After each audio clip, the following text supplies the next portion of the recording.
above the diaphragm. So you know the first few from the heart that you've been working with. So that guy is the ascending aorta. That guy over there, aortic arch. As it travels down, the descending aorta. Okay? Right? You never just say aorta, ever, because you'll be wrong. So the first branch off of the aorta is going to be that. No, it doesn't need a right or left. It's the brachiocephalic trunk. Right, and then it turns into. Okay, so the brachiocephalic splits to become the right common carotid traveling up, and then the right subclavian traveling across. Okay, so you can see it over there. Okay, so then the second branch off the aorta traveling up is going to be the left common carotid artery, and then the third branch, left subclavian artery. So it gets cut there, but you can see it pick back up. So that would be subclavian. Okay. So nicely enough, our arteries are super intuitively named, which makes life easier for us. Yeah. So the subclavian, as it travels down and it gets to the armpit region, is going to become the right axillary artery. Okay, it's not like it stops at one particular place. It's just when it's in the armpit region, it's axillary. Okay, clavicle region, it's subclavian. And then as that one travels down into the arm, it becomes the right brachial artery. Okay, and that's all we're concerned about. So on the left-hand side, same thing. Right subclavian artery, okay, becomes axillary artery in the armpit region, and then becomes brachial in the arm. Well, we need to know left and right, probably. Everything, yeah, I mean almost everything, right? A couple things, brachiocephalic trunk and pericardial sac. So it's good when you're practicing and you're studying to always say left and right and always say artery and vein. Because the last thing you want to do in your practical, right, is to forget to put vein, and you put right brachial and you're 100% wrong. Because, right, we don't know if you know that it's an artery or a vein. So, yep. Okay, so that's all the arterial stuff above the diaphragm. Not too bad? Makes sense? Yeah. Good. Okay, so then for the venous stuff. Okay. So this guy right here, it's going to be that main vessel that's draining into the right atrium. So draining is going to be a vein. That is your superior vena cava. Okay? It's nice and flat, squishy, right? You're not going to confuse it with an artery. Right? Because we said what makes the artery squishy like that still? That layer of Muscle? elastic connective tissue, right? So veins don't have elastic connective tissue. So once you take the blood out, they completely collapse. Okay, and they have a much thinner wall. Okay, so your superior vena cava, the first split is the brachiocephalic veins. Okay, so it splits to become left and right brachiocephalic veins. If it helps you, remember this guy here, which is the pacemaker, okay, dumps into the superior vena cava, okay, through the brachiocephalic vein. Okay? So brachiocephalic veins, they then go ahead to mirror the arterial stuff. So this guy, he's a little chewed up, so we'll look at the right side. Okay, so that would be right by the clavicle subclavian vein. Okay, then it would travel down to become the brachial. Okay. There's no right axillary. There's no axillary? Oh yeah. I was getting so concerned about the superficial vessels, I forgot about the axillary. Yeah. So subclavian here would be axillary, right? Axillary vein. And the brachial vein is going to go deep. Now, isn't it just, it's like the same vein that goes all the way, it's just where it is? Yep. Determines Yeah, its exactly. name. It's the same vessel, and then just by region changes names. Okay. So I guess we'll deal with the superficial vessels while we're over here. Okay, so for the veins only, there's no corresponding arteries to these guys. Okay, you got to know these two superficial vessels and one that connects them. So, superficial, the most medial is the basilic vein, so that would be right basilic vein. Okay, then here, the more lateral of the superficial ones is the right cephalic vein. Okay, and then if you look right here, you can see this little guy that connects the two of those. It kind of runs diagonally in the elbow. Mm-hmm. So that's going to be where they draw blood, which is the AC, antecubital and median cubital. Okay. Is it either or? Yeah, you'll hear it either or. They're both right. Most people, especially paramedics, they just say the AC. Okay. Are you good Can with we that? just say the AC? I think so. We need to say intracubital. Okay, so then on this side, you can just be concerned with, what do we want to be concerned with? So just axillary. You can see right there, look at that, where it got cut. Okay, so axillary and brachial. Okay, then you'll see a bunch of other stuff around here too. She's got a lot of nerves, big nerves. Axillary is the thick, flat one. Yep. Okay, so that's, I forgot two things on the venous side. Well, two. Okay, so coming up from brachiocephalic veins, traveling kind of, in line parallel to the common carotids, those are your jugulars. Yep, so you have the jugular vein, right in the jugular vein. And here on the right side, left side, you can see how it splits to the external and the internal Is jugular vein. just jugular fine or just For this external? portion, jugular's fine.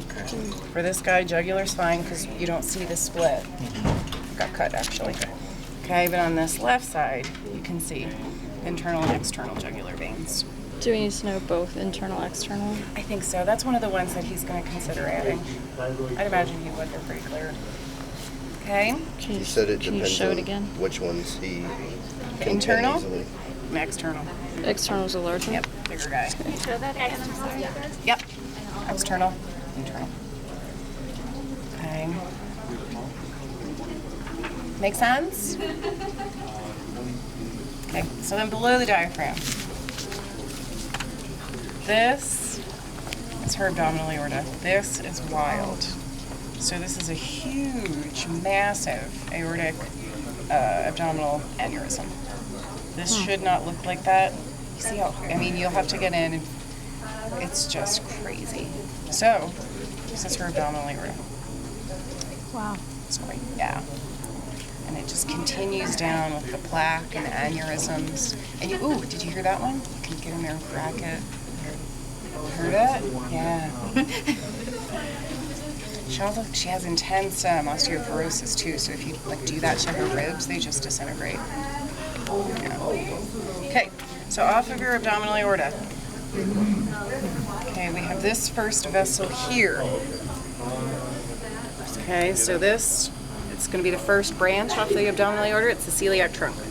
You can remember it, it's got these branches that travel on, right, to feed other stuff. So maybe you'll have to know these, maybe you won't. That's for Professor Baldorf to decide. Okay, but the first branch is going to be the celiac trunk. Okay, then the second branch as you travel down. Okay, that big guy there. I'll have to clean that up a little bit. But, so that guy there, that's going to be the inferior mesenteric artery. So you can use, second branch right below the celiac trunk. You can use mesenteric to remind you that it's feeding the mesentery. Okay, so all this stuff in between the intestines, that's the mesentery. Okay, so you have to know what this guy feeds. So it's the small intestine. So again, inferior mesenteric feeding the small intestines. Okay. And as we go down, okay, you can see this little guy right there. See him? And then on this side, this guy here. So these are the left and right. Where are they traveling to? The kidneys, so they would be your renal. Yeah, so left and right renal arteries. Okay. Good. And then traveling down further, we have this little guy over here, who happens to be one of my favorites. Because he has all of these branches, and we've never seen those before. But it looks like a hand. Looks like a hand. I like to wave. Yeah. It's perfect for Halloween. It looks kind of creepy. So envision it traveling down.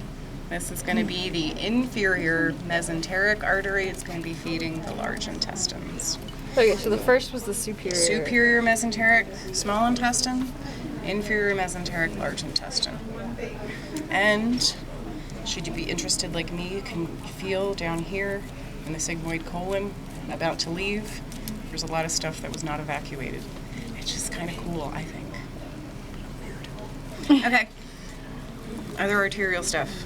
So off the abdominal aorta, see the first split for that first little chunk. Okay, those are your right and your left common iliac arteries. Okay, so first split off the abdominal aorta, right and left common iliac arteries. Okay, so what is? It's just those Aneurysm, bulges? bulging of the vessels. There's plaque in there, the atherosclerosis. This is gnarly. So This is that really those gnarly. are what we're looking at. These are her arteries. Where they usually look like that. Okay. They look like this. Okay. So she's very different from the last one because of all of this stuff. It's really interesting to see, I think. Okay, so left and right commons. The commons then split to become left and right. So you can see on this side really clearly, right? The split. You have a left external iliac artery and then the left internal iliac artery, which is going to run deep. Okay, can you see it on this side as clearly? You sure can. So external iliac artery and then internal iliac artery running deep. And it's almost sharp. So, but, okay? Okay, point to them one more time. Yeah, so this would be external and then internal. Okay, so the external is going to be coming here, travels down to the femoral to become the femoral artery, and then internal just goes deeper, and then we don't need to know what it does after that. Okay. It's almost confusing because it's so different. Yeah, if you're used to seeing textbook. Okay. Or the so- cadaver from last time. Yeah, he was very normal. So again, so you have the right external iliac artery, okay? As it travels down here into the leg, it's then the right femoral artery. And the plaque follows all the way down. You have to get in there and it's all the way down. Poor lady. Okay, same thing over here. Okay, you can follow it back up. So this is the femoral. Okay. I think that's it for arterial stuff. Right? Okay. Just on the femoral. Yep. Oh, and then maybe we can add this one too. So this, look at all that good stuff, the femoral. But this guy here would be the deep femoral. So traveling deep. Same thing over here. The split there to the deep femoral. Okay. Then the venous stuff. Okay. Let's get back over there. So this guy here, so this is the major vessel going back up to the heart. That's going to be your inferior vena cava. Okay, inferior vena cava. Okay, off the inferior vena cava. Yep. Ooh, squirting. You see that? I wasn't expecting that. Okay, so that's the IVC. Don't pop anything. Just embarrassed myself completely. Not everybody picked up on it though, so anyway, hepatic portal vein, so where it enters the liver. So here's a big mistake that many people make, which none of you will make. You might see, what does the hepatic portal vein drain? Now think before you answer. Right? The direction. What does the hepatic portal vein drain? Not the liver. Not the liver. Right? So you just want to think hepatic portal vein, oh, it must drain the liver. No, because it's draining other stuff around here. And it travels up and goes through the liver, into the liver, so that's why it's called hepatic portal vein. Okay? Common mistake. Nobody's going to make it. What does it? Pancreas, stomach, spleen, liver, and gallbladder. I think you'll need to know like one of those. You don't need to know all of them. I just said liver and gallbladder. Pancreas, stomach, spleen, small intestine, large intestine. Okay? Then coming off of the IVC.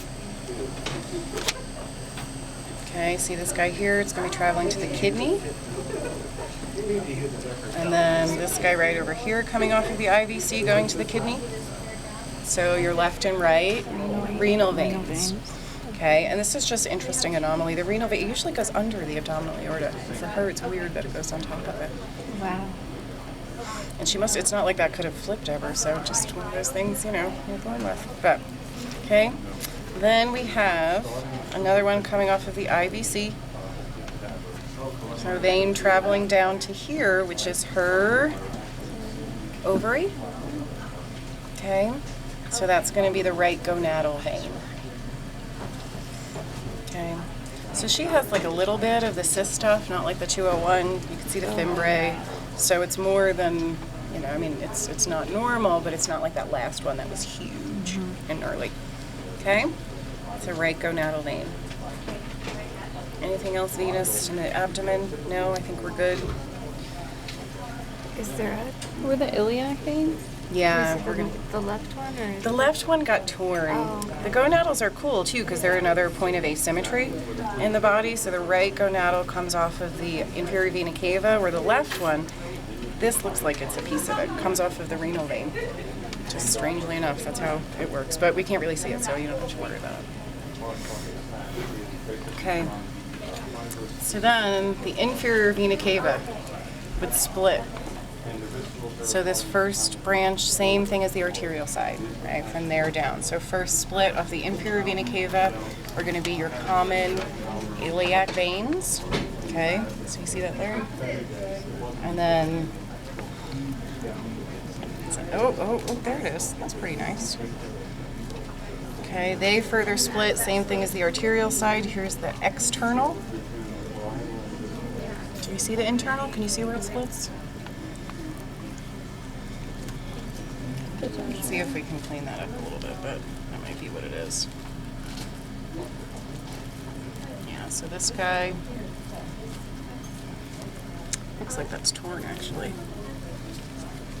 But follow down, the external iliac veins become, down here in the femur, femoral veins. Right, so there's one, and there's one. Okay.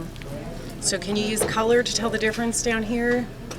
So a lot of people will always think, you know, the darker, lighter. You can't use that all the time. So your surest bet is to be, you know, where's it coming from? So this guy's pinned. I mean, you can get in there and do that to feel it. You'll feel that it's an artery. But say you didn't want to do that. Okay, right? You follow it up. Where's it coming from? And you'll be able to trace it right to the abdominal aorta. Okay, so you know it's an artery. Okay, and the other vein you have to know, superficial vein, is this guy here. It's the longest vein in the body. Used for coronary bypass surgery. You know what that one is? Yeah, the greater saphenous. Okay, greater saphenous. What am I missing? Pericardial sac over here. Okay. Coronary artery is this guy here. Big artery in the heart. So you see the ligamentum arteriosum? Let's look for it. Oh, there it is. What is it? It's the ligamentum arteriosum. So what does the ligamentum arteriosum connect? Pulmonary trunk and the aorta. What did it used to be in the fetal structure? Ductus arteriosus. Yeah, so there it is there. That's good to know. Okay. Can you show the artery, the coronary artery again? He got torn, so he hangs out. But there he is. And that's the pericardial sac. Mm-hmm. Yep, pericardial sac. Okay. Any questions about it? Is it overwhelming? A little bit, not too bad. Right, so you can cut down your list, right? Most of the arteries have a corresponding vein, and left and right are listed separately, so though the list is this long, in reality you only need to learn about that much. So once you can understand the flow of these things and you know what they're doing, so in your head you need to be able to say, oh, the abdominal aorta splits to become the common iliacs, they then split to become internal and external. Once you can do that, right, you're going to know what you're looking for and you're going to be able to find it a lot easier. So you're not just going to be looking at a bunch of stuff saying, what's that?